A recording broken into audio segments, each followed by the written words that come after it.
Dan pemirsa, untuk membahas informasi selengkapnya kami telah terhubung dengan kuasa hukum Jokowi, Yakub Hasibuan, dan pakar telematika sekaligus terlapor, Roy Suryo. Selamat sore Bapak-Bapak.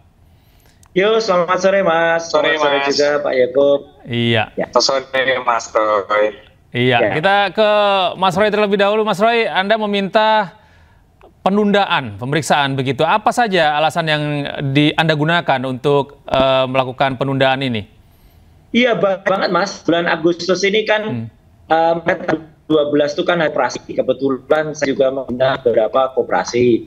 Kemudian juga 14 Agustus itu biasa kita juga melaksanakan acara untuk buka. Dan kemudian ya, mendekati 17 banyak banget Mas acara di daerah. Ini juga saya tidak berada di Jakarta ya. Artinya meskipun masih di wilayah Jawa Barat gitu, tapi kan artinya tidak ada di Jakarta. Repot Mas kalau minggu-minggu ini, dan saya kira tidak rasanya kemudian ketika kami juga bertiga itu menyiapkan kali istimewa untuk Republik ini dalam rangka 80 tahun usia kemerdekaan Indonesia.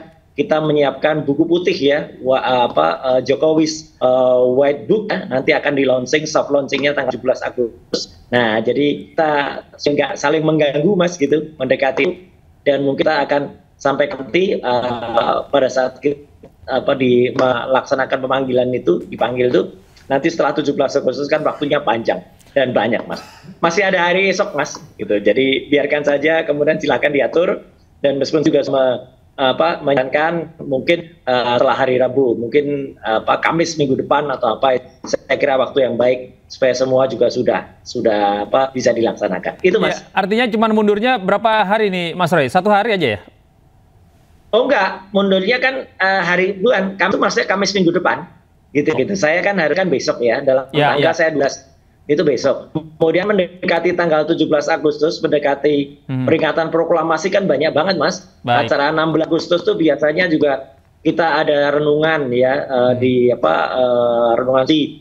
Kemudian 17-nya juga acara kan, 18-nya kita libur nasional ya. Tapi setelah itulah. Baik, kita ke Bung Yakub. Bung Yakub, Anda melihat apa yang dilakukan oleh Mas Roy Suryo ini akan ada penundaan. Tanggapan Anda seperti apa nih, Bung Yakub?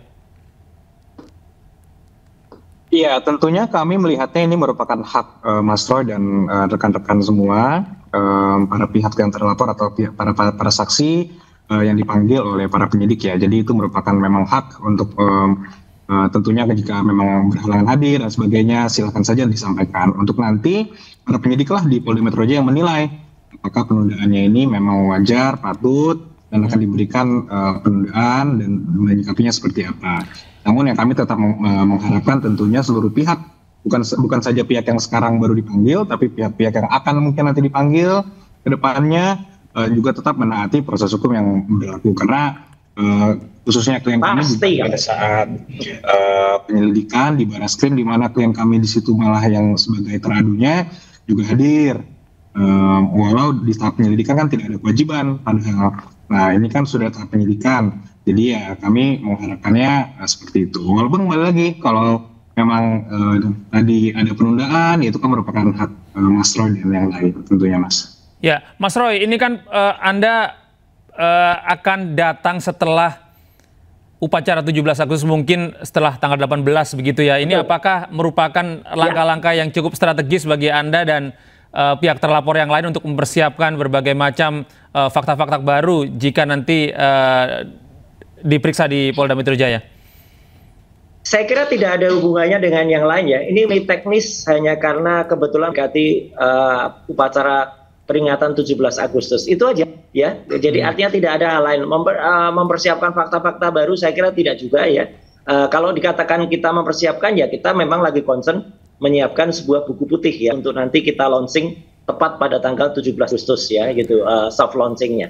Jadi saya kira tidak ada hal lain selain soal teknis ya. Ini hanya soal teknis memundurkan jadwal saja, dan pasti kami hadir, pasti akan ada ya. Dan itu kami juga menulis dalam surat itu alternatif untuk menunda ya, alternatif kami datang ini hari Kamis tanggal 21 Agustus ya. Itu clear ya, supaya supaya jelas dan supaya juga Polda penyiapannya juga bagus. Jadi saya kira kita saling menghormati dan saya akan tetap datang ke Polda Metro ya gitu. Tidak kemudian Polda Metro harus datang ke tempat saya di Jogja gitu, enggak ya gitu. Saya menghormati daripada terlalu panjang.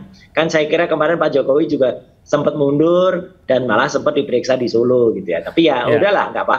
Karena beliau waktu lagi agak sakit gitu, kami menghormati karena saya sehat, insya Allah saya datang nanti pada pemeriksaan minggu depan yang mungkin sekitar tanggal 21.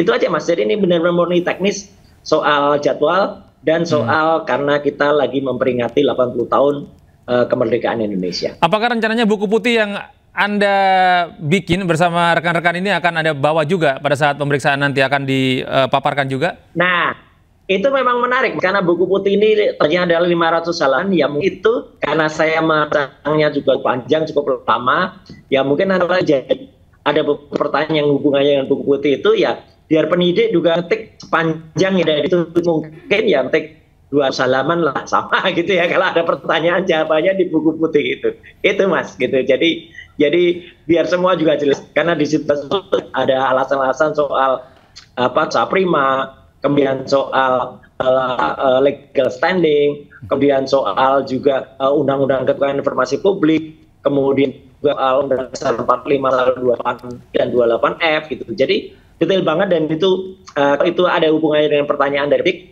tentu kita kan jawaban sesuai dengan apa yang sudah itu dalam buku putih. Iya, Bung Yakub, apakah langkah yang dilakukan oleh Mas Roy dan kawan-kawan sebagai tergugat ini ada indikasi merugikan klien Anda?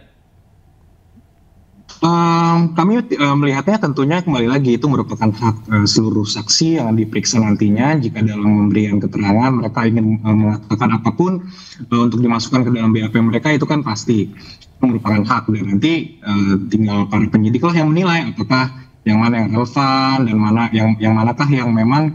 Kalau kami kan dari sisi pelapor Mas, dari sisi pelapor tentunya kami berharap bahwa laporan kami ditindaklanjuti sebagaimana mestinya, karena pada saat kami memasukkan laporan itu kan kami sudah melakukan kajian-kajian dan kami mempercayai bahwa memang laporan tersebut berdasar dan telah memenuhi unsur. Nah tapi kembali lagi karena ini kami sudah mempercayai proses hukum untuk berjalan dan meyakini bahwa para penyidik di Polda Metro Jaya juga sangat profesional dalam menjalankan tugasnya, sehingga kami tentunya harus menunggu walaupun ya tentunya kembali lagi sudah cukup lama menurut kami sendiri, namun kami mengerti bahwa banyak sekali saksi yang harus diperiksa dan tentunya dalam proses ada yang melakukan penundaan dan sebagaimana yang tadi kita dengar juga bersama. Jadi itu adalah proses-proses yang memang harus dilewati. Jadi ya kami sifatnya masih menunggu dan mempercayai para penyidik di Polda Metro Jaya, Mas. Iya, Bung Yakub, kami konfirmasi kembali klausul-klausul apa yang menjadi laporan Anda kepada terlapor ini? Iya, kami tentunya ada beberapa pasal, ya, antara lain 310, 311 KUHP, 27A, dan juga 32, 35 Undang-Undang ITE. Yaitu tentunya masing-masing situ sudah kami jelaskan dalam laporan kami, hal-hal mana yang kami rasa memenuhi unsur-unsur tersebut, dan nanti para penyidik lah yang menilai apakah dari keterangan-keterangan, dari bukti-bukti yang didapat pada saat penyidikan ini, apakah memenuhi unsur atau tidak. Kalau iya, nanti tentunya akan lanjut. Kalau tidak, ya mungkin tidak akan lanjut. Kan itu yang harus kita tunggu sekarang ini, Mas. Ya, Mas Roy, dari pemaparan Bung Yakub tadi, bagaimana persiapan Anda terkait beberapa klausul yang akan menjadi bahan pelaporan kepada Anda? Ya, terima kasih Bung Yakub ya. Jadi artinya terima kasih juga. Jadi artinya begini, ada strategi apapun yang kita sama sebenarnya. Kalau tanggal 7 Agustus ya mungkin kita sudah ya. Tapi karena ada 7 Agustus dan beberapa di antara kawan kami, saya harus itu juga saya aktif ya. Dia koordinator lapangan, jadi dia harus mempersiapkan juga misalnya acara untuk cerita pondok pohon pinang gitu misalnya, dia harus menyiapkan kayak gitu di daerahnya. Jadi ya saya kira itu harus kita hormati karena toh kita sama-sama ingin memperingati ya 10 windu usia kemerdekaan kita, dan angka depan itu kan usia gitu untuk kita peringati dan kita tidak lewatkan peringatan 80 tahun merdeka. Jadi ini benar teknis ya soal itu, dan pasti banyak saya yang menang. Mungkin kita hormati penyidik juga, penyidik kan pasti juga banyak yang ingin merayakan 80 tahun kemerdekaan di daerahnya. Setelah itu, ya ayo kita tuntaskan kasus ini dengan bagus. apalagi dengan Pak yang baru ya di Kapolda Metro, Pak Irjen Asep ya, itu moga-moga semuanya nanti akan. Baik, terima kasih Mas Roy atas informasi hari ini. Bung Yakub juga terima kasih atas kesediaan waktunya sudah bergabung bersama kami di Ainyu Sore. Selamat beraktivitas. Selamat sore. Iya pemirsa, berikutnya Lembaga Survei Muda Bicara merilis daftar gubernur yang jadi pemimpin favorit generasi muda atau Gen Z. Berikut 5 gubernur dengan kinerja terbaik pilihan Gen Z.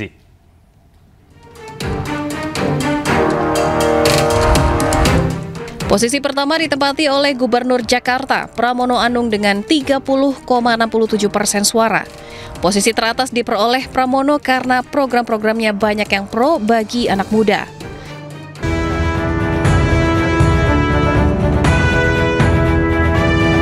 Pakar telematika Roy Suryo meminta pemeriksaan Polda Metro Jaya terkait kasus tudingan ijazah palsu Presiden ke-7 Republik Indonesia Joko Widodo ditunda. Berdasarkan jadwal, saksi Sunarto yang merupakan YouTuber dan jurnalis Arif Nugroho seharusnya menjalani pemeriksaan hari ini. Kemudian Roy Suryo, Rizal Fadilah, dan Kurnia Tri Royani dijadwalkan pemeriksaan Selasa besok. Sedangkan Rustam Effendi dan Abraham Samad dijadwalkan diperiksa sebagai saksi Rabu lusa. Sementara pemeriksaan Nurdiansa Susilo dan Rismon Sianipar selaku saksi terlapor dijadwalkan Kamis mendatang.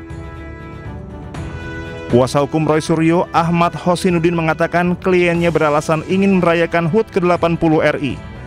Roy Suryo CS meminta pemeriksaan dijadwalkan ulang setelah 17 Agustus 2025. Dari 9, ada 10 klien kami ya. Yang 9 ini meminta melakukan penjalanan ulang, termasuk Rismon Sianipar, kemudian Roy Suryo, Rizal Fadilah, Kurnia Tri Royani, kemudian ada Rustam Effendi, Michael Benjamin Sinaga, Nurdiansa Susilo, termasuk Sunarto dan Arif Nugroho.